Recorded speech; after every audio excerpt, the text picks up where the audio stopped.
Welcome back to our wisdom workshop. Hello, Julia. Hi, Purvi. And today in chapter 7, we are going to speak about our consciousness and development of our consciousness. And I would like to start with a quote again, a very short quote by Arthur Schopenhauer, which says, "Everyone lives in a different world in the same environment." So the question which is, let's say, bothering me or keeping me busy is that how can it be that the development of humans from a baby to an adult goes through so many stages? From just being a small, needy person with then the ability to think in complex ways and find solution on complex questions. How can it be that your own brother or sister who were raised by the same parents have total different worldviews? And the same is with the colleagues. Very often people just look at me and say, I don't understand. We work for the same company and we're sitting next to each other, but this person thinks so differently to that what I do. So what does consciousness also have to do with development? I mean, for today's leadership in teams, but also in politics and economics. And what kind of leader do we need to implement the so badly needed change, or let's call it paradigm shift, that is connected to the value system?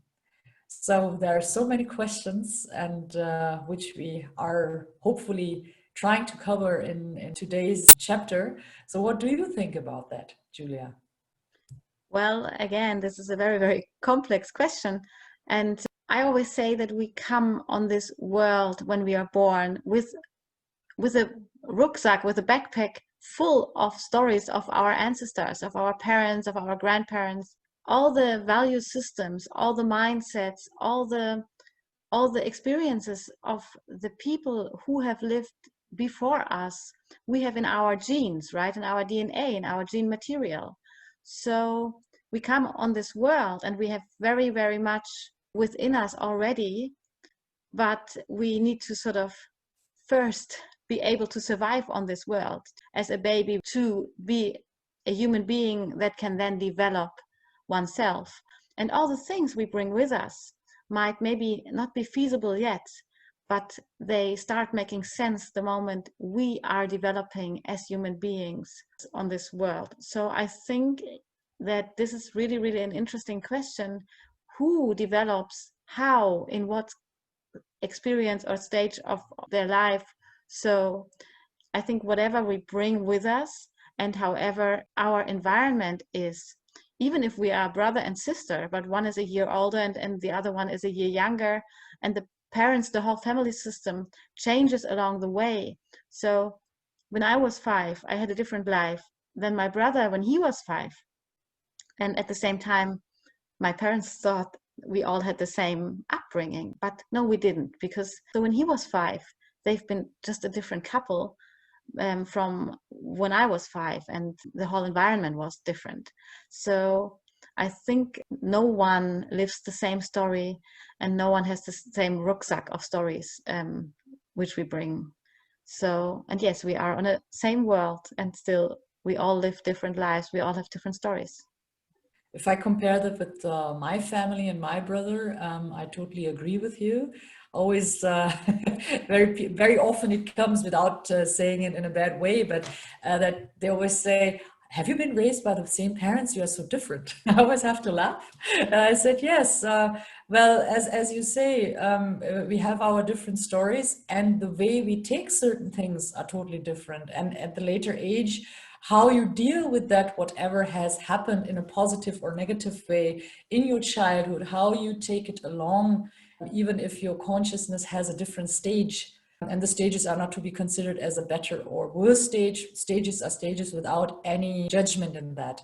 But still, as we said, we hopefully think differently in the age of, I'm 45 now, than I was 5, of course. And I'm quite happy about that, to think differently and hopefully to think in a complex way. But dealing with the past, as you also say, is a very big issue and has a very big impact on that, who you want to become in future, and to see, are you happy with yourself right now or not, and what impact does it have on your family, on yourself? How well are you connected to yourself and not? When do you ask, in which stage of consciousness do you ask yourself, am I connected? Do I need to be connected to myself? I think this is also a process which is ongoing and will never end. I would like to add here that it's also about the responsibility for ourselves.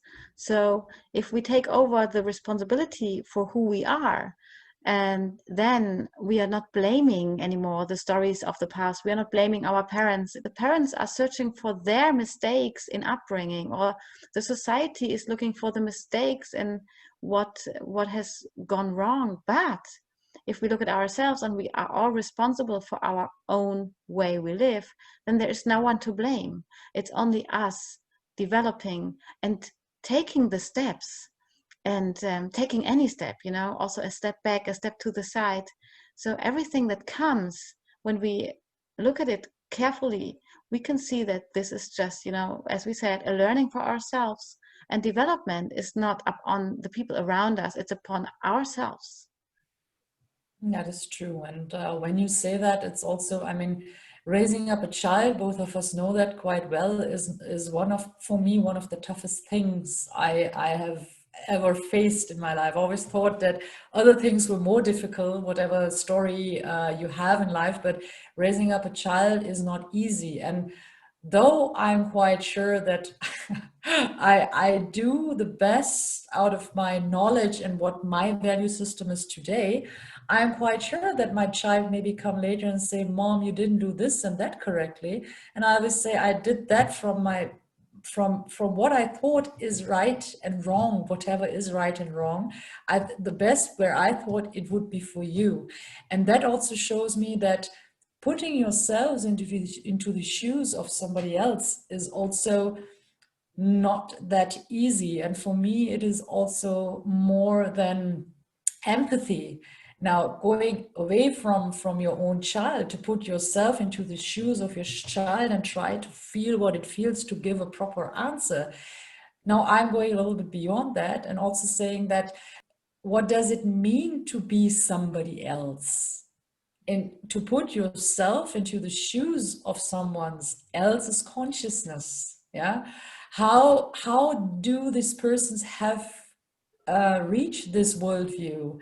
And what can I do in order to understand this? What is it like to be a racist, for example? What is it like to be Donald Trump? What is it like to be Angela Merkel as a political leader? What is it like to be the CEO of a huge corporate? Or what is it like to be a CEO of a small and medium-sized enterprise? I think this, because you were also saying blaming, judging, it is always from our value system that we say they are doing it wrong or they are doing it right, but they also have their value system, and to have an understanding for that. I just want to question that, what you say about the value system, because you always talk about, I have my value system, they have their value system. So talking about a value system, there are these people sometimes have methods to put the value systems in a model or something. But isn't every value system in all of us? And is it only just the way we cope with things that we choose in which value system we are today, and we can be in another tomorrow or just an hour later? So it seems to me that this is like, for you, a steady state, being in one value system. I want to know more about your thoughts on that. That's a very good question. And I always say everything is already there. There's nothing we have to detect new. But I think the evolution has shown that we are going through, and I always say models are there to give an explanation to certain things. We are people who love, or humans love to or need categorization. Where I also always say, be careful with the categorization, otherwise you'll become very dogmatic. But it's just a tool that helps you to understand others or the systems you live in, or as I say, a balanced scorecard is also just a model to understand certain systems within your company, but it's just a model. And there are many other models that can be also taken as well as a balanced scorecard. And the same thing is, for example, the development of consciousness, and people are, I think, since ages busy with that and taking care of this topic, and there are wonderful models which have been established. And yes, in everyone, everything is there, but till you grab it, until you get there, if there is anywhere to get, it's sometimes difficult to express that, because the moment you say you grab something, you exclude other things. There are so many things to detect. And I agree that it depends on your history, on that, how you take certain things, how the coping with problems and seeing the solutions behind it. And it's, if we talk about value system, is just one line within us. We have so many voices in us. We have the cognition, we have the value, we have our moral stage, we have so many different other points that influence us and that make us the way we are today, and tomorrow we might be totally different. So do you want to go more profound in one of these models, or? Yes, it would be very helpful, because I know that you once wrote an article on how, for example, Gaia developed, and I would like to share that. And I would love you to share that with us, how you think about that.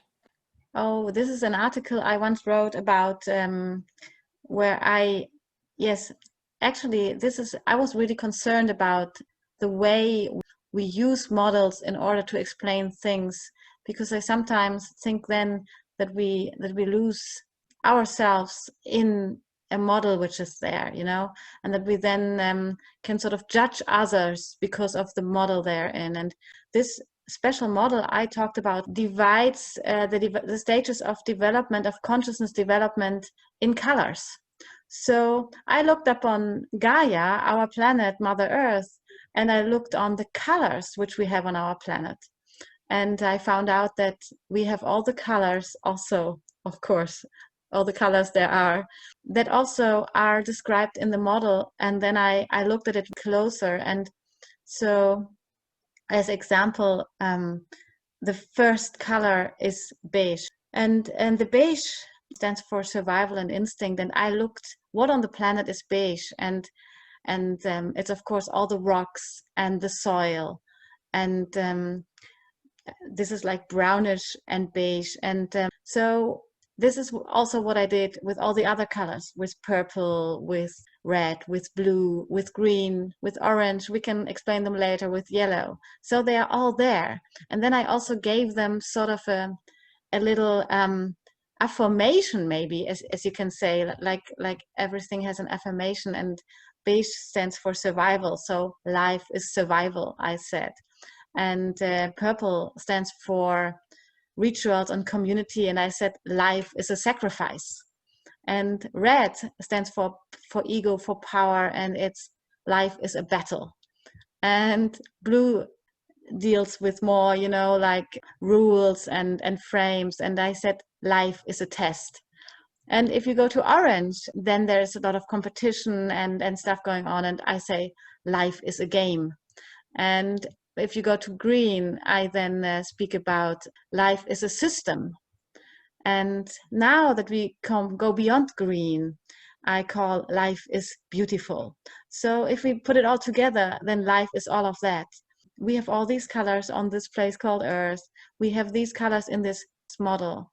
And if we all have all these colors within us, it depends on the context we are on the tools we need right now in this context, and we can all get there, as you say, the moment we need them, we find them. So then life can be anything. It can be a battle, it can be a system, it can be a game, it can be beautiful. And I think we choose what it is for us.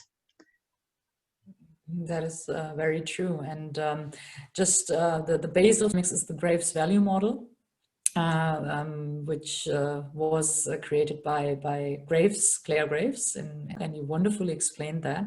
And the wonderful thing of this model is that it can be used for anything and everything, in medicine, in business, in explaining the earth. That's where you use it. And it is very helpful to get an idea why people are the way they are. And whoever is wherever, everything is correct. And it is the way it is to be. And integrating everything, and that's the color yellow, what you were describing, is that it accepts that all the worldviews which you have explained in the different colors are right, but only partially. And if we really understand that everyone is right, but only in a partial, and not the worldview is the correct one, I think we would be able to change many things. But therefore, of course, if we take this over to leadership, for example, we need people who are understanding that, or to integrate all worldviews in their businesses. So we need the people who do the 9 to 5 job, which is declared as blue, for example. But we also need the orange people who are ready to have to think about new products. The innovation is very important. Who are ready to go into sales and sell the product. And you need a leader who has the positive part of the red power you need to go ahead. And of course, the green level that also includes the planet. That is very important. Yeah. So including all these levels and saying everyone is correct, and leave the people where they are and make the best out of it and use that. So, because I'm a therapist and I'm working with children at the moment, there are many parents who treat their children as grown-ups. So they think that their children are already in the same value system as they are, and they ask their children for being that. And at the other, in other moments, children, they are treated as children. So children, sometimes I have the feeling, are not allowed to go through their stages of development very clearly. So what happens, in my opinion, is that some of them are not allowed to live through the stages as they would want to. And then I think there happen imbalances in these value systems, and this might have influence on them as future grown-ups.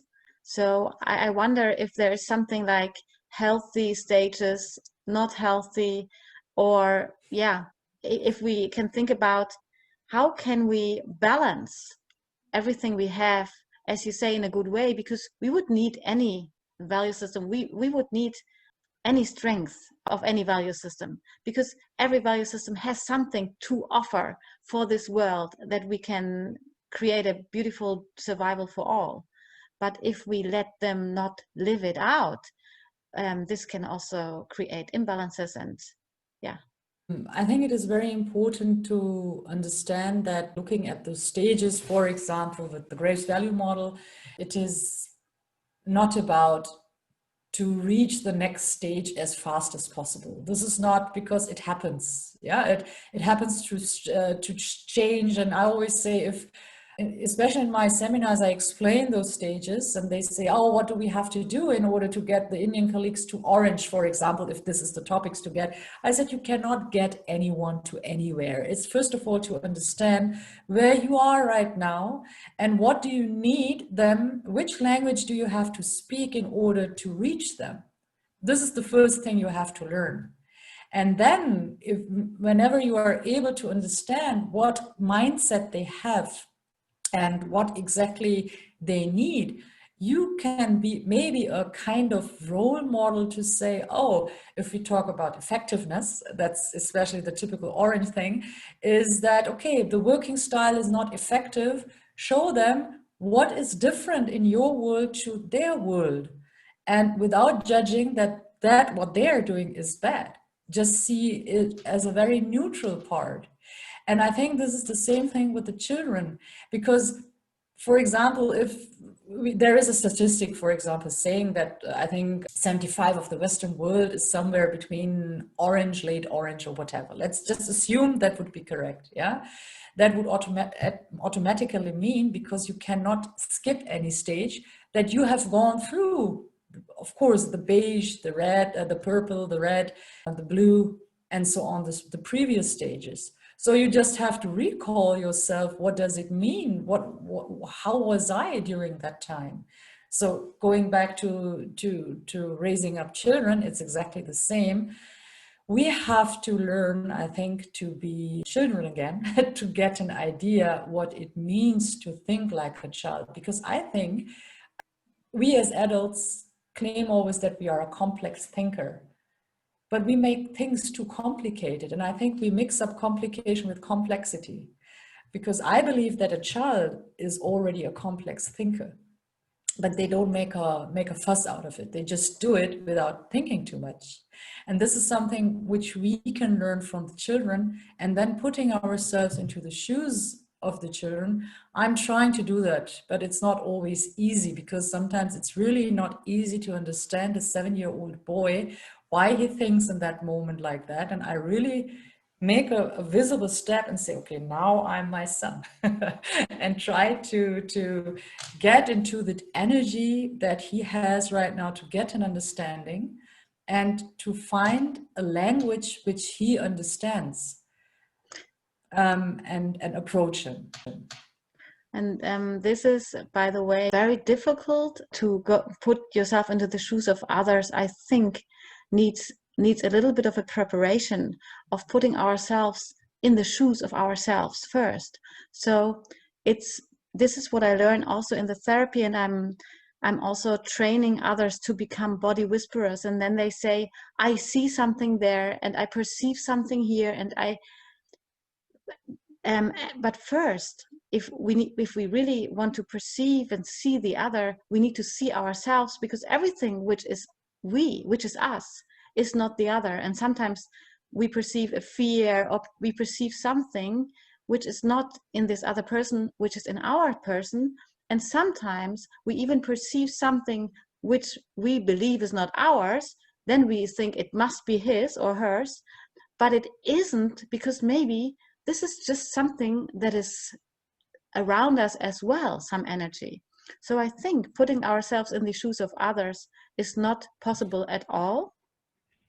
And we cannot do it. We cannot go as leader into the organization and say, this team member, we can hear how he talks, we see how he moves, we know his actions, and then we put ourselves in his shoes or in her shoes, and then we sort of believe to know what we have to say to this person in order to make this person compliant or whatever.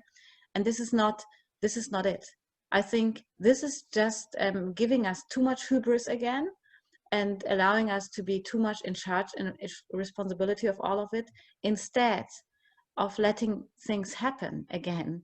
So I think it is really, really, really important to understand that we know nothing, that everybody has their own stories, and that all we can do is encourage the others to communicate with us in such a way that the process in which we are together creates the next step. Exactly.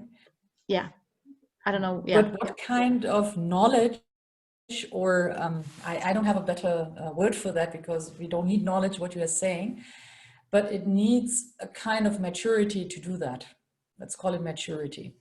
And to a certain extent, I agree that we cannot put ourselves. And I also wanted to add that I'm also just a human, and we also fight very often, because there is definitely no understanding for each other. It's me for my son, not the other. I don't expect him to understand me. I think so, but of course, if we do fight, then unconsciously I do expect that, of course. But what other method would you suggest?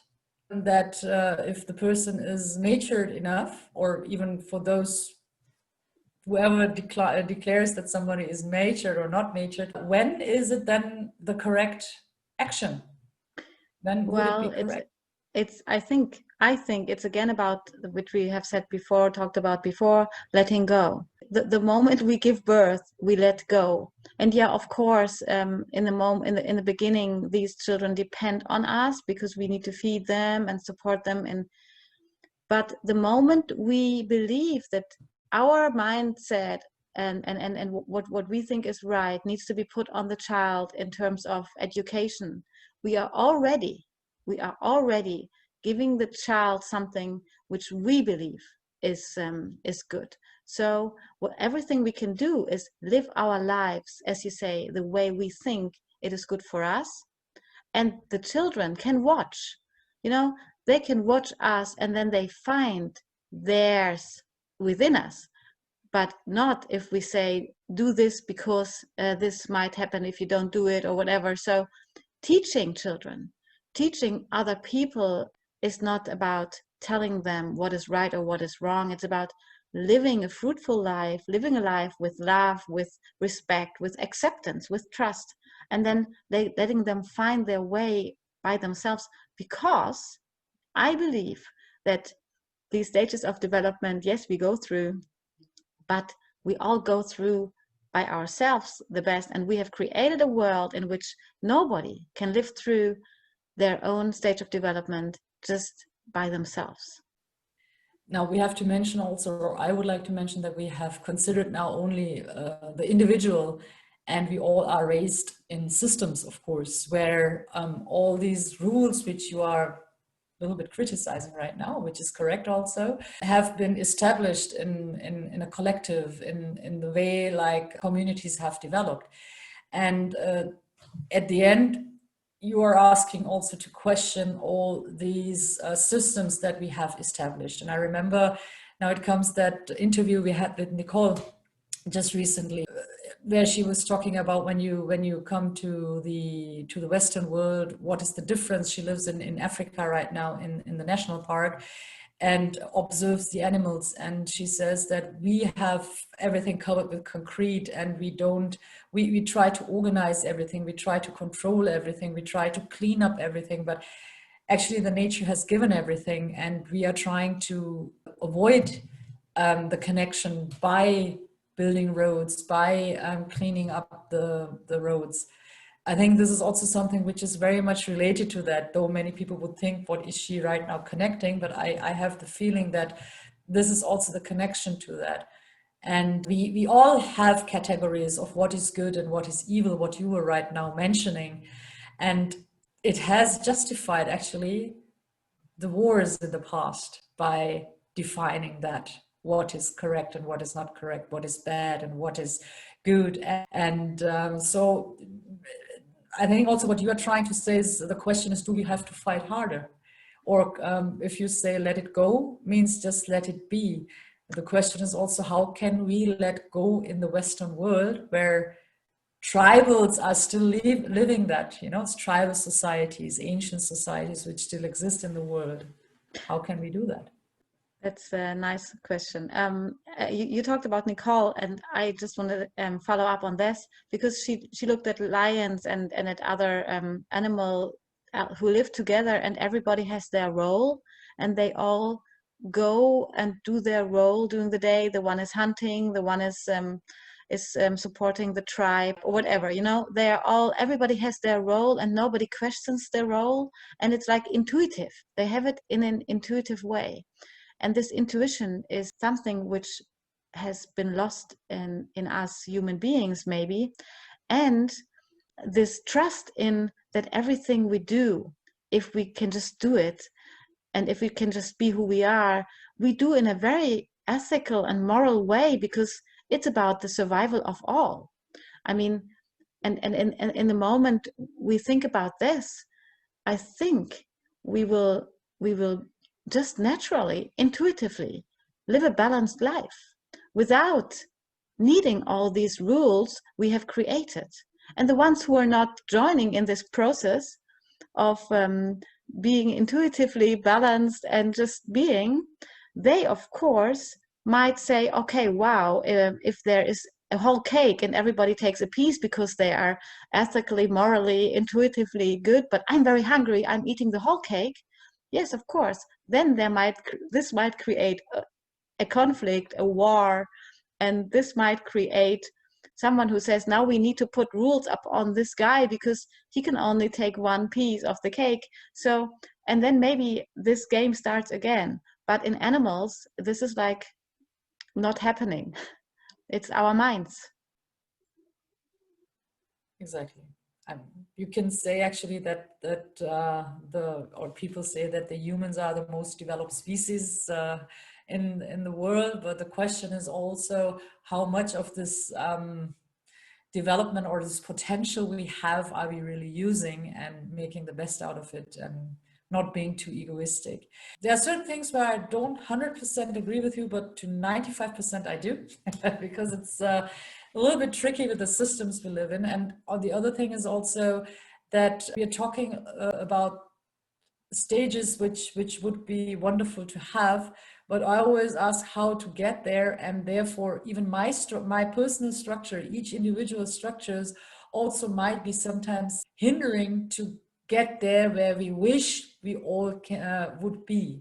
So there is the question, how much at the beginning, what we talked about, how much are we able to let's call it work on ourselves, question ourselves, and don't take the past as, oh, I'm a victim, but I can change towards where I would like to go, whoever, wherever you would like to go on the next stage or within the stage, even to answer that, to develop yourself within the stage in a positive way, that when it is meant for you to come to the next stage, that you don't take old stories with you, so that is always the thing which I have the feeling have to work daily and reflect and question ourselves.